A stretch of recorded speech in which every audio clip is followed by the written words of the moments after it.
So students, हमने electric dipole के बारे में काफ़ी चीज़ें पढ़ ली थी। पूरे टॉपिक को एक वीडियो में डालना सही नहीं था, क्योंकि मैं चाहता हूँ कि जब भी आप कोई वीडियो खोलें तो वो इतना ही छोटा होना चाहिए कि आपका अटेंशन स्पैन के अकॉर्डिंग हो। तो फर्दर इलेक्ट्रिक डायपोल के बारे में आगे बढ़ाते हैं और first will talk about electric field lines. हम इनको देख लेते हैं कि बनती कैसे हैं और उसके बाद हम आपको डायपोल के बारे में बताएंगे। देखिए, मैंने आपको पहले बताया था कि इलेक्ट्रिक फील्ड लाइंस जो होती हैं वो आप उसके किसी भी चार्ज के आसपास क्यू नॉट रख दीजिए और जिस दिशा में क्यू नॉट जाएगा वही इलेक्ट्रिक फील्ड लाइन की दिशा होगी। तो जैसे कि मैंने बताया था आपको ऐसे, तो इलेक्ट्रिक जो फील्ड लाइंस होती हैं वो जिस दिशा में क्यू नॉट जाएगा उस दिशा में बनाई जाती हैं। और ये रिप्रेजेंटेशन इसीलिए इलेक्ट्रिक फील्ड का होता है कि इलेक्ट्रिक फील्ड अगर स्प्रेड होती है इस तरीके से स्प्रेड होती है। ठीक है, अब क्योंकि हर तरफ क्यू नॉट पे फोर्स तो सेम ही लग रहा होगा, इसलिए इलेक्ट्रिक फील्ड अगर यहाँ से 2 सेंटीमीटर की दूरी पर मान लीजिए ई है तो यहाँ भी 2 सेंटीमीटर की दूरी पर ई होगी, और ऐसे हर 2 सेंटीमीटर की दूरी पर फ्रॉम द सेंटर फील्ड की वैल्यू बदलेगी नहीं। इसलिए इस चार्ज के लिए जो सिमेट्री होगी वो स्फेरिकल सरफेस होगा, क्योंकि स्फेरिकल सरफेस के सरफेस पर हर जगह इलेक्ट्रिक फील्ड की वैल्यू सेम होगी। अब हम ये जान चुके हैं कि जहां एक क्यू नॉट फोर्स महसूस करता है उस दिशा में फील्ड जाती है। अब हमारे पास 2 चार्जेस की बात की जा रही है, एक पॉजिटिव चार्ज और एक नेगेटिव चार्ज। इस तरीके के चार्ज, ये कोई लाइन होती नहीं है, बस दिखाते हैं कि ये 2a डिस्टेंस की दूरी पर है। एक पॉजिटिव एक नेगेटिव, तो हमें इलेक्ट्रिक फील्ड लाइन बनानी है, कैसे बनाई जाए। आप खुद सोचिए, अगर मैं यहाँ पे क्यू नॉट रख दूं तो प्लस क्यू उसको इधर भेजेगा और माइनस क्यू पास बुलाएगा, इसलिए इलेक्ट्रिक फील्ड लाइन इन दोनों चार्जेस के बीच में तो बिल्कुल स्ट्रेट होने वाली है इस तरीके से। अब मान लीजिए मैंने यहाँ पे क्यू नॉट रख दिया, तो ये वाला चार्ज इसको ज़्यादा दूर भेजेगा, मतलब ज़्यादा फोर्स लगाएगा, क्योंकि क्यू और क्यू नॉट के बीच में डिस्टेंस वो कम है in comparison to minus Q और क्यू के बीच में। माइनस वाला क्यू नॉट को भी पॉजिटिव है और क्यू माइनस है तो अपने पास बुलाएगा, और पास बुलाने की जो एरो होगी वो छोटी बनाई जाएगी क्योंकि फोर्स भी कम है। अब parallelogram law of vector addition से हम नेट फोर्स का डायरेक्शन निकाल सकते हैं, वो ये होगा। तो एक्चुअली में प्लस और माइनस क्यू के दायरे में एक चार्ज क्यू नॉट होगा तो वो इस तरफ जा रहा होगा, इस पॉइंट पे इस तरफ जा रहा होगा। अगर हम यहां बनाना चाहें तो यहां पे अब इसका एरो छोटा हो जाएगा और इसका एरो बड़ा हो जाएगा इस चार्ज की तरफ ना, ऐसे। और फिर से हम अगर रिजल्टेंट बनाना चाहें ऐसे, ये लीजिए ऐसे बना लिया, तो आपका मेन एरो ये है और एक एरो ये है। ठीक है, कहीं पे भी आप अगर ऐसा क्यू नॉट को रख के देखना चाहेंगे कहीं पे भी, तो आपको एरोज कुछ मिलेंगे जिस तरफ क्यू नॉट जाना चाहता होगा, इधर जाना चाह रहा होगा इधर, क्योंकि उधर उस पर फोर्स लग रहा है, वेक्टर लगा है एडिशन के हिसाब से। इस तरीके से अगर मैं डायग्राम बनाऊं और फिर बताऊं कि डायग्राम ऐसा बनता क्यों है, क्योंकि जितनी भी किताबें आप पढ़ेंगे वहां रीजन नहीं दिया गया है कि डायग्राम ऐसा बन ही क्यों रहा है। तो वो रीजन ही बताने के लिए मैंने आपको इस तरीके से बताने की कोशिश की है कि जब भी किसी किताब में देखेंगे तो आपको बीच में लाइन ऐसी मिलेगी, फिर आपको लाइन ऐसी मिलेगी, फिर आपको लाइन ऐसी मिलेगी, ऐसे मिलती रहेगी प्लस से माइनस। और ये प्लस से माइनस क्यों है? क्योंकि इंसान ने कन्वेंशन बना लिया है कि हम टेस्ट चार्ज से नापेंगे इलेक्ट्रिक फील्ड को। अगर टेस्ट चार्ज से नापते और वो टेस्ट चार्ज नेगेटिव लिया जाता तो कहानी कुछ और होती। ठीक है, लेकिन हमने कन्वेंशनली टेस्ट चार्ज पॉजिटिव लिया। ये लीजिए ऐसे 2-3 बना लेते हैं ऐसे। अब ऐसे बनाते हैं, ऐसे बनाते हैं, ऐसे, है ना। ये सबके पीछे कारण है बनाने का।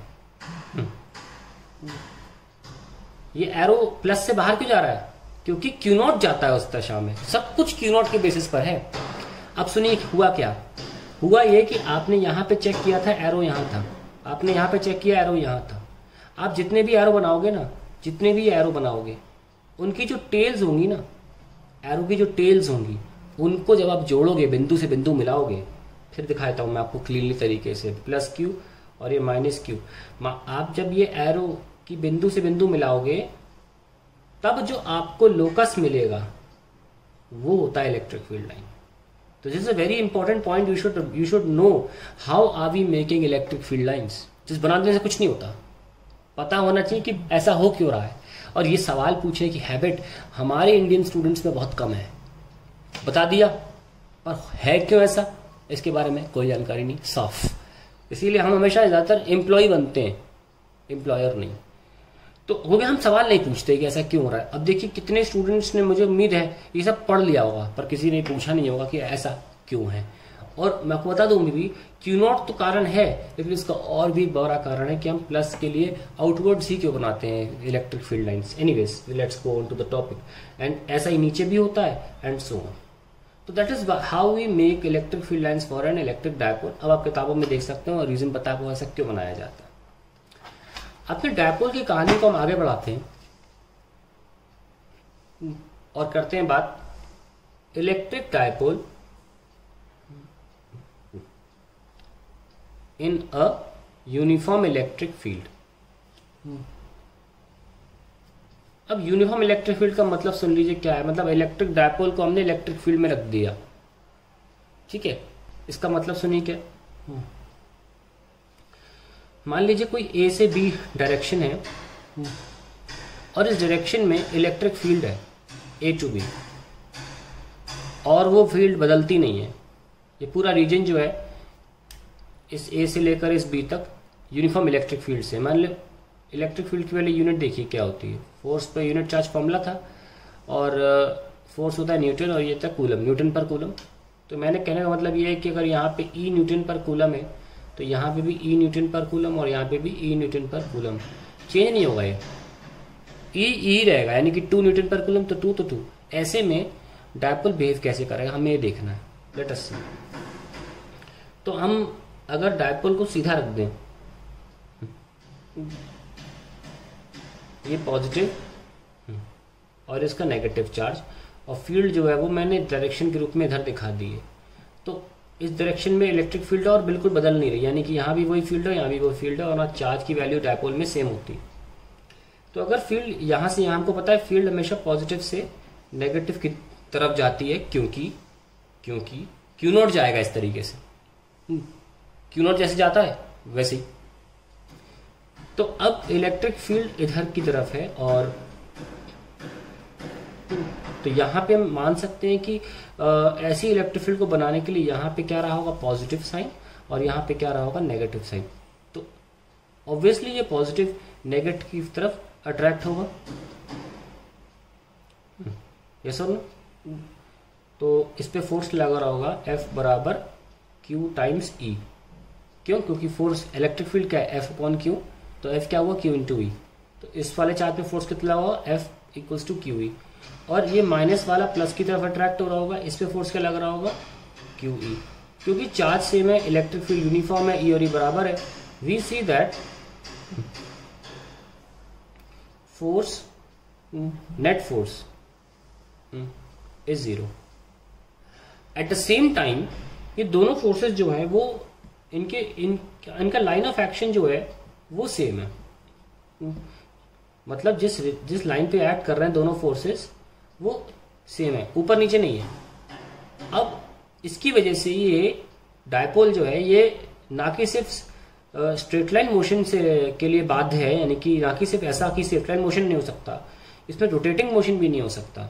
क्योंकि रोटेटिंग मोशन के लिए दो फोर्सेस जो होते हैं वो भले ही इक्वल एंड अपोजिट हैं, पर उनमें एक सेपरेशन भी होना जरूरी होता है। अगर सेपरेशन नहीं है तो वो कभी भी चीज को रोटेट नहीं कर पाएंगे। तो यहाँ पे टॉर्क भी 0 है। तो अगर डायपोल बिल्कुल पैरेलल है तो फिर इसमें parallel to electric field line, और एंटी पैरेलल भी होता। अगर ये उल्टा भी रखा होगा तो भी ऐसा ही होगा, ये अपनी जगह से मूव नहीं करेगा, ठीक है। लेकिन अगर ये किसी और एंगल पर होता तो क्या करते, dipole at some arbitrary angle with the electric field, तो देखिए यहाँ पे इलेक्ट्रिक फील्ड मैं ऐसे कर देता हूँ, एक रिप्रेजेंटेशन के रूप में ऊपर दिखा दी, और ये मेरा डायपोल है। तो ये माइनस क्यू और ये प्लस क्यू। हमको पता है कि इधर की तरफ क्योंकि यहाँ माइनस साइन रहा होगा, यहाँ प्लस साइन, क्योंकि प्लस से माइनस इलेक्ट्रिक फील्ड होती है, कारण क्यू नॉट जाएगा इस दिशा में। ये फोर्स क्यू लग रहा है और यहाँ पे सेम फोर्स क्यू लग रहा है। माइनस नहीं दिखाते, हम एरो से डायरेक्शन के रूप में दिखा देते हैं। तो हमने देखा अभी भी नेट फोर्स 0 है, अब भी नेट फोर्स 0 है, ठीक है। लेकिन इस बार जैसे कि हम जानते हैं कि ये 2a है और हमने इलेक्ट्रिक फील्ड सीधी ली थी, और इलेक्ट्रिक फील्ड अगर इस दिशा में और ये डायपोल माइनस से प्लस डायरेक्शन होती है इसकी डायपोल की, और ये एंगल थीटा है, तो डायपोल इलेक्ट्रिक डायपोल की डायरेक्शन इलेक्ट्रिक फील्ड से थीटा एंगल पर है। तो हम देख सकते हैं ये थोड़ा सा एंगल लेने की वजह से इन दो फोर्सेस के बीच में एक परपेंडिकुलर डिस्टेंस हो गया है। वो टॉर्क के लिए इंपॉर्टेंट होता है, क्योंकि टॉर्क की डेफिनेशन होती है आइदर फोर्स कोई भी लिख लीजिए multiply by the perpendicular distance between the forces. तो हमारे पास ये दो फोर्स हैं, हम इनको साथ साथ भी बना लें अगर ऐसे हैं, तो इनके बीच में परपेंडिकुलर दूरी अब है, पहले नहीं थी। तो अब ये टॉर्क दे देगा। तो भले ही इसमें इस डायपोल का ट्रांसलेटरी मोशन नहीं हो सकता, पर इसमें रोटेटरी मोशन पॉसिबल है, ठीक है। और वो भी देखना पड़ेगा कि मैं किस डायरेक्शन में। तो पहले हम टॉर्क निकाल लेते हैं। तो टॉर्क होता है force into perpendicular distance between forces. ये हमारे लिए इंपॉर्टेंट एक्सप्रेशन है। तो टॉर्क कितना आ गया इसमें, फोर्स की वैल्यू Q इंटू ई है, और अगर ये 2a है और ये थीटा है तो सामने वाला क्या हो गया 2a sine theta, 2a sine theta. हमको ये भी पता है कि Q इंटू 2a एक अलग से क्वांटिटी है जो हम पहले पढ़ा चुके हैं आपको, और वो Q इंटू 2a क्या कहलाती है, डायपोल मोमेंट। तो P into E sine theta. Now we know that torque is equals to P E sine theta, और वेक्टोरियली लिखना हो तो P क्रॉस ई। हम सबको पता है 11th में पढ़ के आए कि एक A cross B A B sine theta होता है। तो हमारे पास ये पूरा एक्सप्रेशन आ गया टॉर्क का। और अब हम ये भी निकालेंगे कि टॉर्क, ये डायपोल एक्चुअली में अगर इस तरीके से रखा हुआ है कि प्लस वाला माइनस के सामने है, माइनस वाला प्लस के सामने है, तो ये ऐसे रोटेट करेगा कि ऐसे रोटेट करेगा, यानी कि क्लॉकवाइज कि एंटी क्लॉकवाइज। इस तरीके से हमें दिखाना होगा। तो लेट्स सी, ये हमारा माइनस और ये प्लस, ये हमारा फोर्स लग रहा था, ये हमारा फोर्स यहाँ पे लग रहा था एफ, और ये हमारा 2a था। हम सब कुछ वेक्टर फॉर्म में निकाल लेते हैं कि हमारा टॉर्क का फॉर्मूला था P क्रॉस E, है ना। सो P तो इधर है माइनस से प्लस, और E इधर है ना, और ये एंगल थीटा है। तो या तो P cross E above the plane of paper होगा या down the plane of paper होगा, क्योंकि जब क्रॉस प्रोडक्ट करते हैं तो वेक्टर जो होता है वो दोनों के परपेंडिकुलर होता है।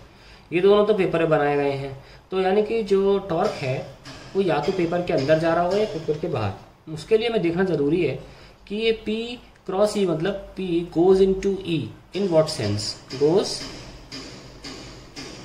Into E in what sense. Sense जब बोलते हैं अंग्रेजी में मैथमेटिक्स के लिए ड्यूरिंग रोटेशन, इसका मतलब होता है क्लॉक की एंटी क्लॉक, सेंस का मतलब। तो देखिए P E में जा रहा है, कैसे जा रहा है, क्लॉकवाइज। और क्लॉकवाइज का मतलब क्या होता है, मैक्सवेल कॉक्स रूल के अकॉर्डिंग क्लॉकवाइज पेज कसते हो तो अंदर जाता है पेज कस, है ना। तो P क्रॉस E कहा गया inside the plane of paper, the plane of paper. ये और अगर अच्छे से दिखाना हो तो आप एक एक्सिस ले लीजिए एक्स वाई जेड, जिसमें आप क्लियरली दिखा सको कि अगर ये P है और ये E है, मतलब ये एक्स वाई और जेड एक्सिस में है, और हमने कहीं बीच में ले लिया है, ये थीटा है, तो अंदर की तरफ होगा टॉर्क, ठीक है। हमने P जो बनाया वो एक्स वाई प्लेन में बनाया है, so that is how. So torque किधर होगा, torque will be in the K negative K axis, that is the direction of torque. अब हम ये भी निकालना चाहते हैं कि मतलब हम एक बात को निष्कर्ष के रूप में लिख लेते हैं, इफ dipole is placed in such a way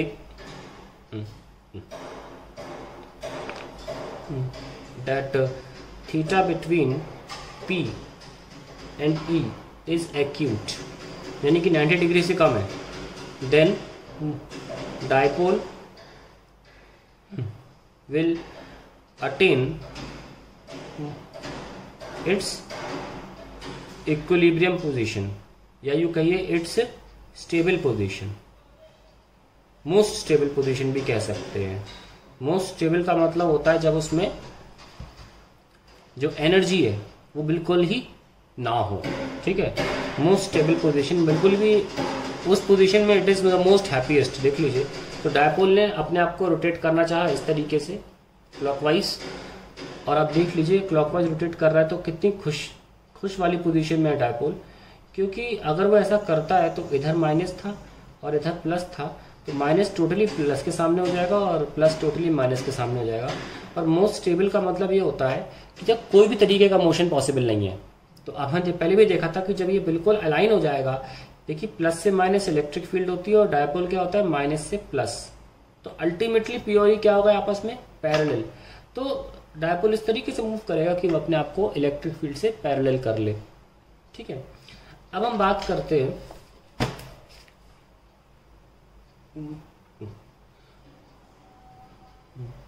work done on a dipole by external agency. आप फोर्स भी लिख सकते थे। सपोज ये हमारी इलेक्ट्रिक फील्ड है और हमारा ये डायपोल हम ऐसा है, माइनस क्यू और ये प्लस क्यू। हमको पता है कि पहले कभी ऐसा रहा नहीं होगा, पहले स्टेबल ही रहा होगा, तो किसी ने अपने फोर्स लगा के उठाया होगा इसको, इस एंगल पर घुमा दिया होगा, है ना। ये थीटा है और इस एंगल पर किसी एक्सटर्नल फोर्स नहीं घुमाया होगा, क्योंकि ऐसे अगर ये था तो ये खुद के घूमेगा, ये तो ऑलरेडी मूव स्टेबल है, उनमें कोई एनर्जी नहीं है मूव करने के लिए, तो फिर कोई बाहर से आएगा जो इसको अपने हाथों से रोटेट करेगा, ठीक है। तो इसके लिए काम करना पड़ता है, जैसे कि तो काम का फॉर्मूला क्या होता है, फोर्स इनटू डिस्प्लेसमेंट, है ना, या आप कह सकते हैं डॉट प्रोडक्ट में लिखना चाहें तो work done is F dot S, और अल्टीमेटली होता है एफ एस कॉस थीटा। खैर, और अगर डायरेक्शन सेम है तो हम लिख लेते हैं एफ एस कॉस 0 और फाइनली एफ एस आ जाता है। लेकिन जब रोटेशन में वर्क डन निकालना चाहते हैं तो वर्क डन रोटेशन में होता है tau into angular displacement, torque into angular displacement. तो मान लीजिए ऑलरेडी हमारा जो डायपोल है वो किसी थीटा एंगल पर ऑलरेडी है, और हमने क्या किया है, हमने इसको किसी छोटे से बहुत छोटे एंगल से मूव कराया है, डी थीटा एंगल। तो इसके लिए let we rotate dipole by a very small angle, small angle D theta. तो ऐसे में वर्क डन क्या हुआ, then work done is D W. So D W क्या हो जाएगा, टॉर्क डी थीटा। टॉर्क तो सेम लगेगा, कांस्टेंट है, ठीक है। अब और तो टॉर्क की बात हम नहीं कर रहे हैं, टॉर्क सेम है, D W is torque D theta. No, torque हमको पता है, अब ये भी निकाला हमने, पी ई साइन थीटा है, और मुझे कांस्टेंट नहीं कहना चाहिए था, एंगल डिपेंडेंट है, सॉरी। और कांस्टेंट होता तो फिर हम सिंपली क्या करते, इंटीग्रेट करते और डब्ल्यू टॉ इंटू थीटा आंसर आ जाता। मतलब अगर मैं यहाँ लिख देता हूँ इफ टॉर्क इज कांस्टेंट, तो हम क्या करेंगे, D W is equal to tau D theta लिखेंगे और फिर डब्ल्यू लिख देंगे टॉ थीटा, क्योंकि टॉ तो कांस्टेंट है ना, तो फिर जरूरत ही नहीं है इसको आगे बढ़ाने की, इंटीग्रेशन में सिर्फ डी थीटा का होगा। हम जनरल केस लेके चल रहे हैं, तो टॉ इज इक्वल टू, अब टॉ की जगह लिखेंगे P E sine theta D theta. और ध्यान रहे, हम जो यहाँ पे वर्क डन निकाल रहे हैं ये एक्सटर्नल फोर्स का निकाल रहे हैं, हमने काम किया है, ठीक है। तो वर्क डन निकालना हो तो integration of P E sine theta D theta, कहाँ से कहाँ तक, थीटा 1 से थीटा 2, यानी कि मान लीजिए स्टार्टिंग में थीटा 1 रहा होगा और बाद में जहाँ भी हम ले गए इसको वो थीटा 2 है, ठीक है। तो अब हम इसको सॉल्व करने की कोशिश करते हैं, पी और ई। अब देखिए मैंने ई यूनिफॉर्म लिया है और पी जो है वो तो होता ही कांस्टेंट है, तो पी और ई दोनों होने का सेम होने की कांस्टेंट होने की वजह से बाहर आ जाएंगे और इंटीग्रेशन सिर्फ साइन थीटा होगा, जिसका सबको पता है आंसर कॉस थीटा आता है, थीटा 1 से थीटा 2। फर्दर सॉल्व करते हैं। ध्यान रखें जब भी माइनस साइन हो lower limit minus upper limit करें तो cos theta 1 minus cos theta 2। So work done जो आएगा आपका वो आएगा थीटा 1 से थीटा 2 ले जाने में cos theta 1 minus cos theta 2। A very important expression for work done on a dipole. Work done on a dipole by external agency, इसको आगे लिख लेते हैं to rotate it from theta 1 to theta 2। तो हमारा वर्क डन का formula क्या आ गया, पीई कॉस थीटा 1 से कॉस थीटा 2। अब हम इस पे कुछ केसेस कर लेते हैं। आइए कुछ केसेस कर लेते हैं, जैसे कि what is the work done on a dipole to bring it to most unstable position, to most stable लिखना चाहिए, most stable position to most unstable position, क्योंकि हमें लाने की जरूरत नहीं है अनस्टेबल से स्टेबल, वो डायपोल बाय डिफॉल्ट आ जाएगा, हमें लाने की जरूरत नहीं है। ठीक है, तो कैसे करें, सिंपली लगाइए PE cos theta 1 minus cos theta 2। तो अब बताइए मोस्ट स्टेबल पोजीशन क्या थी डायपोल की, minus plus, electric field plus से माइनस, तो यहाँ माइनस है तो डायपोल यहाँ रहना चाहता है, जैसा है वैसे ही रहना चाहता हो।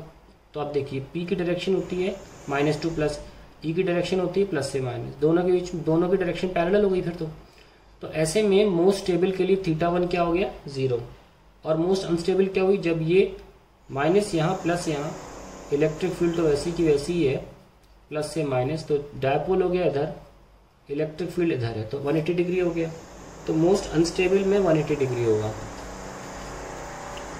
अब हम वर्क डन निकाल सकते हैं ऐसा करने के लिए, that is cos 0 minus cos 180, so answer 2PE आ रहा है। So the work done in moving the dipole from most stable to most unstable is 2PE। अब क्या होता है कई बार क्वेश्चन ऐसा आ जाता है, what is the work done, work done by external agency in bringing dipole from most unstable to stable। उल्टा पूछ लेते हैं, most unstable to stable। देखिए इतना सुन लीजिए कि ये एक तरह से पता है क्या पूछ रहे हैं, ये पूछ रहे हैं कि फील्ड कितना काम करेगी, क्योंकि अगर डायपोल को आपने ऐसे रख दिया, ऐसे तो खैर कुछ भी नहीं होगा, वो रोटेट भी नहीं कर पाएगा, क्योंकि एक फोर्स ऐसे होगा, कोई सामने प्लस है ना, प्लस रिपेल करेगा और माइनस से रिपेल होगा, तो अल्टीमेटली फोर्सेस इसको कंप्रेस तो कर नहीं पाएंगे, तो फोर्सेस के बीच में कोई दूरी भी नहीं है, तो इवन तो ये बहुत ज़्यादा अनस्टेबल पोजीशन में है लेकिन ये रोटेट नहीं कर सकता, क्योंकि इसके फोर्सेस के बीच में कोई सेपरेशन डिस्टेंस नहीं है।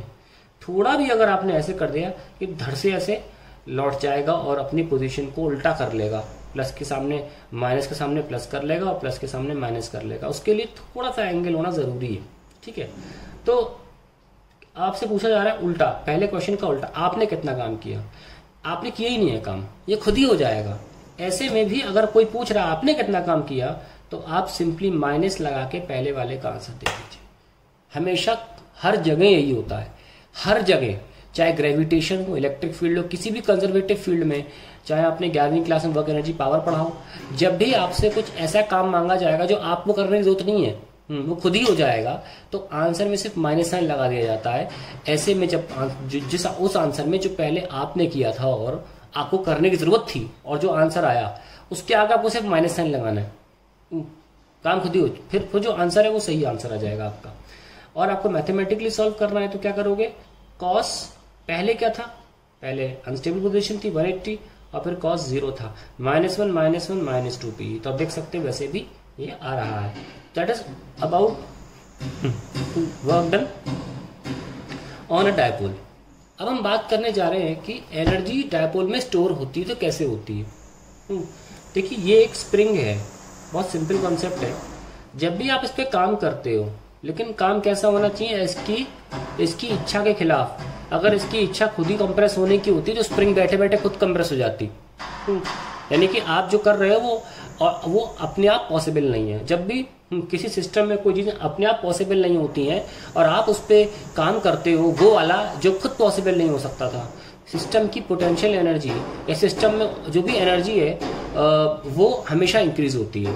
उदाहरण के तौर पे मान लीजिए मेज़ है और इस पर किताब रखी है, आप इसे नीचे ले जाएं, नीचे तो खुद भी जा सकती थी, आपकी ज़रूरत नहीं थी इसे, नीचे खुद भी जा सकती थी ये, इसे आपकी बिल्कुल ज़रूरत नहीं थी, लेकिन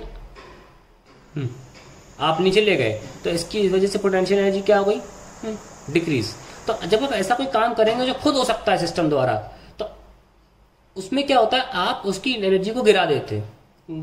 वहीं अगर किताब को आप ऊपर ले गए होते, ये तो खुद नहीं हो सकता, तो ऐसे में पोटेंशियल एनर्जी जो होगी हमेशा इंक्रीज होगी। तो वही कहानी हमारे डायपोल की भी है कि जब हमारा डायपोल ऐसे रखा है कि माइनस यहाँ प्लस यहाँ और प्लस यहाँ और माइनस यहाँ, तो ऐसे में आपको काम करना पड़ रहा है, क्योंकि ये ऐसे तो ये बहुत खुश था कि माइनस के सामने मैं प्लस हूँ, माइनस के सामने माइनस हूँ, ये अपनी मर्जी से कभी नहीं हिलेगा यहाँ पे, लेकिन आपको हिलाना पड़ा। तो जब आप काम कर रहे हैं और वो काम जो खुद कभी नहीं होगा, ऐसे में आपने डायपोल के ओवरऑल डायपोल की यानी कि प्लस माइनस चार्ज के जोड़े की पोटेंशियल एनर्जी को बढ़ाया है। इसका सिंपल लॉजिक ये है। तो इसको निकालें कैसे? हमने देखा कि हम जो भी काम करते हैं वो एनर्जी के फॉर्म में फिल हो जाता है। और हमने क्या काम किया, हमने काम किया तो यहाँ मान लीजिए स्टार्टिंग में ऐसे था, तो हम देख लेते हैं जरा। ऐसे में PE cos theta 1 minus cos theta 2 ये कहानी है। तो आपने क्या किया, स्टार्टिंग में 0 पे था और मान लीजिए आप एंड में इसे 90 डिग्री पर ले आए, इसको घुमा के 90 डिग्री पर ले आए। तो आपने काम कितना किया, स्टार्टिंग में 0 पे था, बाद में 90 पर था, तो आपने काम किया पीई कॉस 0 1 होता है, कॉस 90 0 होता है, इतना काम किया आपने, ठीक है। और मान लीजिए तो ये जो काम किया, this work done on dipole, obviously कैसा, अगेंस्ट सिस्टम है, अगेंस्ट सिस्टम। सिस्टम ये इजाजत नहीं देता इसकी, लेकिन आप कर रहे हैं तो फिर काम करना पड़ेगा। तो ऐसे में वो वर्क डन जो है वो एनर्जी में कन्वर्ट हो जाएगा। System is converted to potential energy of the body of the dipole लिखना चाहिए। तो ये जो आपने काम किया, ये पोटेंशियल एनर्जी में चेंज आया है, this is a change in potential energy. पर अगर हमें चेंज पोटेंशियल एनर्जी का नहीं निकालना है, हमें एब्सोल्यूट पोटेंशियल एनर्जी निकालनी है, उस वक्त पोटेंशियल एनर्जी डायपोल की कितनी है, तो उसका तरीका सुनिए क्या है। उसमें क्या करते हैं हम, cos theta 1 minus cos theta 2, हम उसमें थीटा 1 को 90 डिग्री ले लेते हैं स्टार्टिंग में, ये चीज़ 0 हो जाती है और उसके बाद हम सॉल्व करना शुरू करते हैं कि उस वक्त एनर्जी कितनी है। इनिशियली हम चाहते हैं, इनिशियली एनर्जी हो ही नहीं, इसलिए हमने स्टार्टिंग में ऐसा एंगल लिया कि स्टार्टिंग में एनर्जी होनी ही नहीं चाहिए, ताकि हमें चेंज ना मिले, हमें एब्सोल्यूट मिले। तो वो कब हो सकता है, जब डायपोल पहले से 90 डिग्री पे रखा हो, उस वक्त उसमें एनर्जी होगी, कॉस 90 0 हो जाएगा। तो ऐसा करने से क्या मिल रहा है हमको, माइनस कॉस थीटा 2। अब अकेला थीटा 2 लिखने का कोई मतलब नहीं है, तो 2 सफिक्स को गिरा दीजिए और माइनस कॉस थीटा लिख लीजिए, कितना जाएगा, माइनस का पीई कॉस थीटा। अब किसी भी एंगल पर आपकी जो पोटेंशियल एनर्जी, हमें सीधे यू लिखना चाहिए, पोटेंशियल एनर्जी, किसी भी पॉइंट पर आपकी जो पोटेंशियल एनर्जी है वो ये मानी जाएगी, ये चेंज नहीं है, ये एब्सोल्यूट पोटेंशियल एनर्जी है, ठीक है। This is not a change, this is absolute potential energy, and hence we can write it as a dot product of P cross P dot E. It's a very important thing, change is something else, absolute potential energy is something else, ठीक है। तो अब हम electric dipole के बारे में हर बात जान चुके हैं, हर बात। हम थोड़ा सा आपको आगे ले जाते हैं, स्कूल लेवल पे तो ये ज़रूरी नहीं होता, लेकिन हल्का सा बता दें। Electric dipole in non uniform electric field. ये सीबीएसई के सिलेबस में तो नहीं है, पर मेंस, नीट और जेई के सिलेबस में आ जाता है। बहुत सिंपल है। अगर आप नॉन यूनिफॉर्म इलेक्ट्रिक फील्ड में डायपोल को रखिए, ये माइनस ये प्लस, इलेक्ट्रिक फील्ड हमेशा प्लस से माइनस होती है, लेकिन इस बार इलेक्ट्रिक फील्ड यूनिफॉर्म नहीं है। यहाँ पे कुछ है और यहाँ पे कुछ और है, और ये फील्ड मैं इंक्रीजिंग बता रहा हूँ कि E1 is less than E2, तो फील्ड इस दिशा में इंक्रीजिंग है। तो ऐसे में क्या होगा, यहाँ पर अगर यहाँ पे फोर्स निकालना चाहूँ तो फोर्स की वैल्यू भी अलग आएगी, F2 which will be Q into E2, और यहाँ पे जो फोर्स की वैल्यू आएगी माइनस प्लस की तरफ अट्रैक्ट होगा क्योंकि इधर प्लस है, it will be Q into E1। तो अब देखिए दोनों फोर्स जो है वो इक्वल नहीं है और अपोजिट है, तो नाउ नेट फोर्स जो होगा वो ज़ीरो नहीं होगा, net force is not zero. तो नेट फोर्स जो है वो F नेट वो हो जाएगा F2 माइनस F1, और ऑब्वियसली क्योंकि F2 ज़्यादा है, क्योंकि E2 ज़्यादा है, ये इधर की तरफ होगा। ठीक है, तो यानी कि इन केस ऑफ, यहाँ सुनिए, हमारा डायपोल का डायरेक्शन क्या है, इधर, और इलेक्ट्रिक फील्ड भी काम मिली डायपोल की दिशा में। इन case of non uniform electric field, if dipole is oriented in such a way that P is parallel to E, then force acts in the direction where E increases. इसका मतलब क्या हुआ, the dipole will be taken towards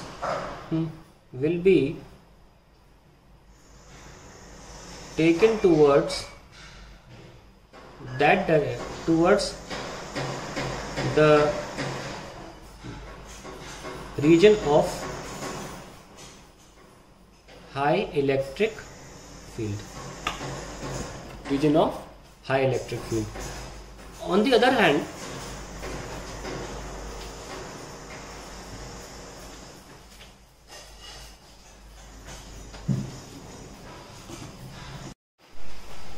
if the dipole is kept anti-parallel to electric field, ये भी देख लेते हैं। Suppose dipole ऐसे है, इधर की तरफ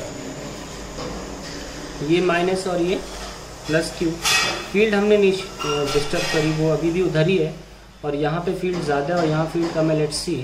तो यहाँ फील्ड कम है और यहाँ पे प्लस है, तो इधर फोर्स लगेगा क्योंकि प्लस पॉजिटिव को अपनी तरफ से रिपेल करेगा, तो force this will be, I take it as 1, और यहाँ माइनस है क्योंकि प्लस से माइनस फील्ड होती है, यहाँ पे लगेगा force 2।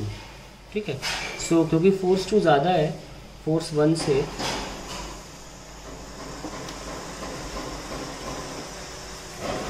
so we'll just solve this force.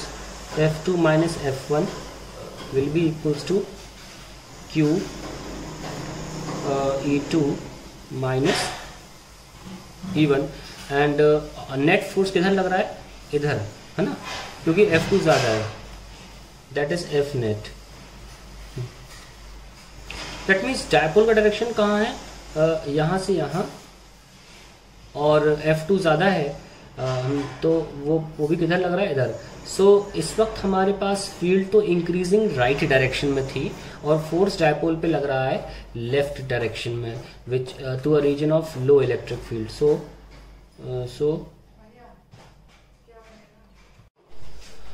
So the force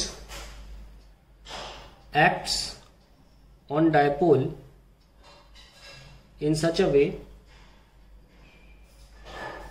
that it takes it